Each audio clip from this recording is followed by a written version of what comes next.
All right, man, peace. So, brothers, I have to re-upload 2 videos.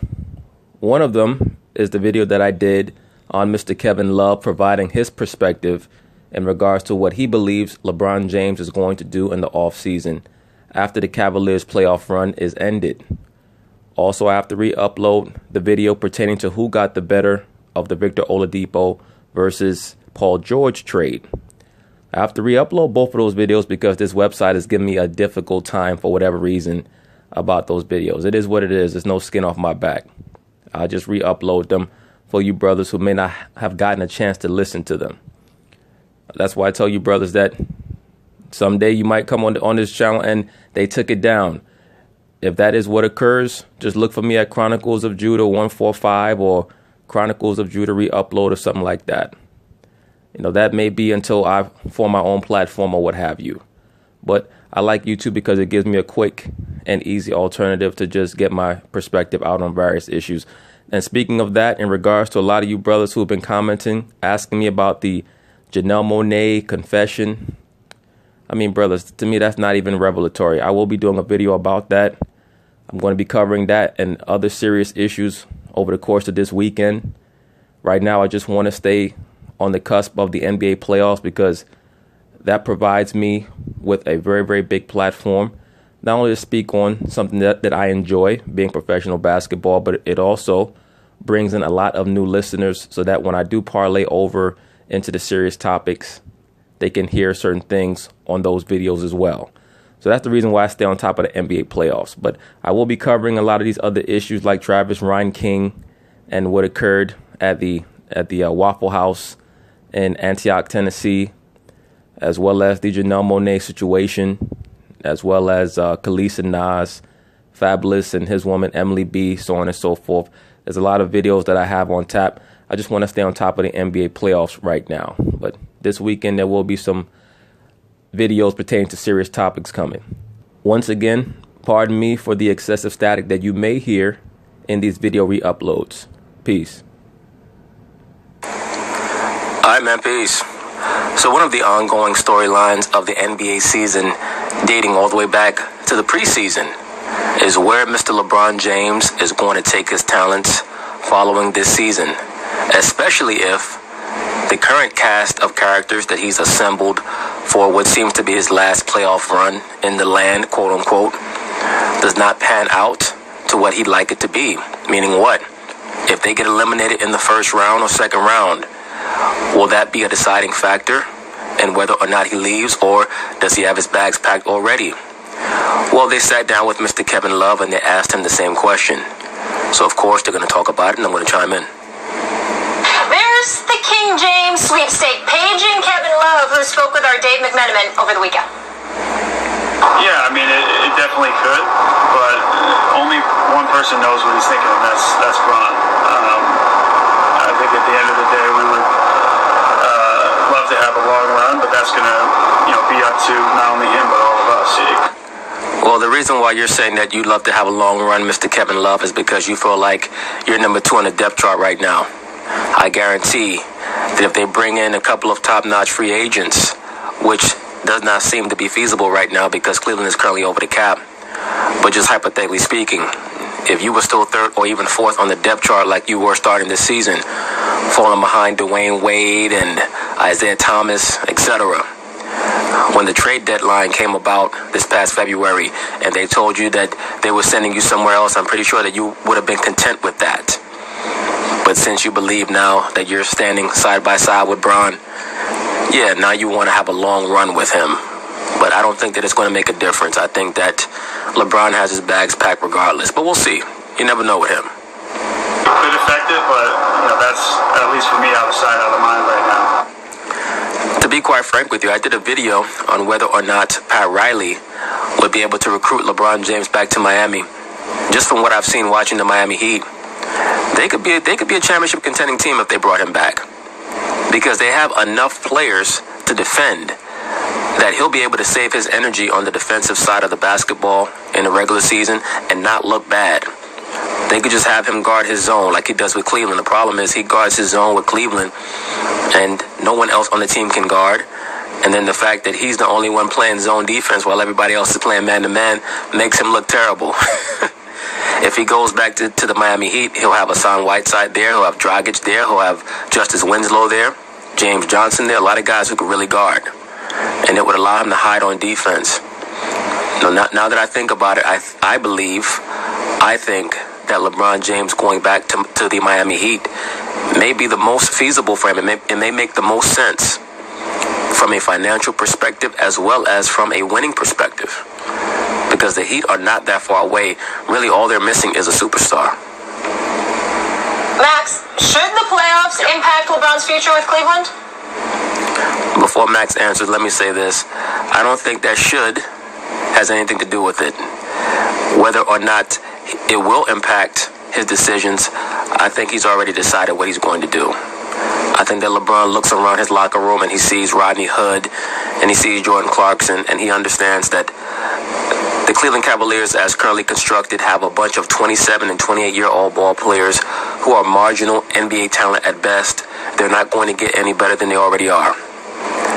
What this cast of characters has done is it has provided LeBron James with a proper buffer. Number one, to allow him to shine. Number two, that when the team fails, he can pass the buck and the blame over to them, and they won't complain back because they'll just be grateful and happy to have played with the quote-unquote great LeBron James. Absolutely yes. That is a separate question from did LeBron make his own bed and now he's lying in it. Yes, the answer to that is also yes. If he chased Kyrie out of town, he brought this on himself. Nevertheless, if he's doing what's in his own best interest, which incidentally, that's what people do, right? Well, that's what they should do. Rational people act in their own best interest usually. If he's in his own best interest, why would he, dear Abby, or you could say Adam Smith, why would he possibly stick around for a bad organization without strong leadership from the top on down? This is not Miami with Pat Riley can get everyone in line. This is not that. I'm trying to remember who Adam Smith was. I believe that he was a philosopher and an economist who wrote Wealth of Nations. Well, one of you brothers can correct me on that. This is the LeBron James show. Now, if I were Dan Gilbert, I would have also given LeBron whatever he wanted, because in the absence of a Pat Riley figure in the organization, fine, LeBron, you know more than everyone else. You get him in line. You be the guy. You decide who stays and who goes. You decide how we're going to play.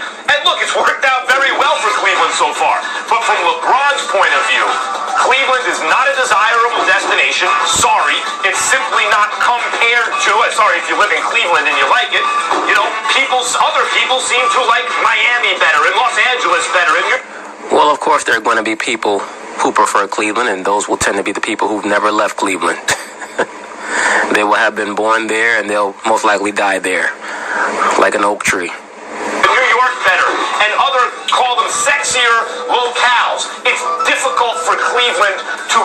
LeBron has certainly mastered that wraparound dribble this season, hasn't he? To draw free agents, right? Even once they got LeBron, Kevin Love was a trade. Still, didn't tell me a premium free agent who's ever signed in Cleveland. You know where I want to go? I want to live in Cleveland. Forget all the other big markets and all the other teams that are also good in more desirable locations, right? So how are they going to attract big-time talent, especially in the face of these Western Conference powerhouses, especially with the brain trust in not only Boston, but also Toronto?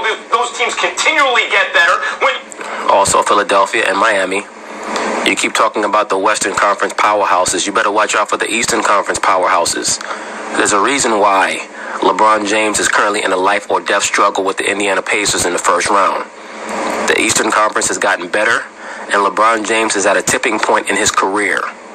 He's 33 years old. He's not going to get any better as an athlete. He may get smarter as a player, but he's not going to get any better as an athlete unless they invent a new PED. He's not going to get any better. He's not going to be able to leap any higher. He's not going to be able to run any faster. So this is a tipping point in LeBron James' career. And the decision that he makes at the end of this season will be essential for him. It's going to reverberate for the last 4 or 5 years that he decides to play in the NBA, where he goes. In my view, now that I'm thinking about it, he should go back to Miami. But we'll see what he does. I don't believe that he fits in well with the Lakers, and I don't think that him teaming up with anyone there would make any sense unless he's already worked out that he's going to go there with Kevin Durant as well as Paul George. Now, if he were to go there with those two guys, which would make sense in regards to those two players admiring him, and both of those guys would be willing to allow him to lead them down the woke rabbit hole, that would be the only way that I could see him going to the LA Lakers. Other than that, I think that he should go back to the Miami Heat. When you look in Philadelphia, generational talents at two positions, I mean, why would he stick around to lose and have the critics say, look at LeBron, now he can't even get out of the East? Why would he do that? Because that's the circle of life in professional sports, Max Kellerman. What goes up must come down. There's only so long that quote-unquote father time or the quote-unquote basketball gods will allow you, members of the liberal sports media, to protect him. After a while, he is going to have to take his comeuppance. He'll have to deal with his comeuppance, as all athletes do. I watched Michael Jordan in his last season get 40 points put on him by Kobe Bryant. I watched Kobe Bryant in his last 3 or 4 seasons make a complete ass of himself, trying to hold on. There's going to come a time for Mr. LeBron James that he's going to have to deal with that as well. Forget about chasing Jordan with all the rings. He'll never get there. He can't even get out of the East. Of course, the way his teammates play should have an impact on whether or not he stays. Well, let me give you a couple of facts here. First of all, that would be a first. When you look at the team itself, nobody's going to look at the team and say, oh my goodness, the team without LeBron James is good enough to do X, Y, and Z. It's just that when you're the greatest player in the world, if you have supplementary parts around you that play their role and do their job, then you have to look at that combined with the Eastern Conference and ask yourself about your chances. But I can tell you, if you're LeBron James, from a factual perspective, you got to look at what your options are right now. Houston, at the beginning of the season, Max Kellerman, I was told that Houston could potentially be a possibility. I've already mentioned them. I think that they would make sense logistically. Texas is a tax-free state. He's very friendly with Chris Paul. I mean, beyond friendly, that's the godfather of his son. And beyond that, I'm pretty sure that he feels like he'll be able to win over James Harden. I just don't think that he would fit in very well with their offense. I think that both he and James Harden are too ball-centric, as well as Chris Paul, to engage in that offense together. I think that 2 superstars in that offense is more than enough as it is. Please understand that the Mike D'Antoni offense was really built to have one player dominate the basketball and distribute to shooters. Now they have 2 super point guards, basically, proverbially speaking. I don't think they need a third player to run that type of offense, because after that, when you have all 3 of them out on the floor, you have more ball distributors than you have actual shooters. You start to defeat the purpose. Being here in Houston, I've spoken to a lot of folks over the last 24 hours. I can tell you this, their priority is re-signing Chris Paul. Their priority is keeping the nucleus intact. Their priority is not gutting the team just to get somebody like LeBron James. Everybody recognizes he's the best in the world, and he's certainly not negative to any team in terms of his impact and his presence. But in the same breath, if you've got to gut a team and disrupt chemistry, why do you need to do that if you're winning without him? Absolutely.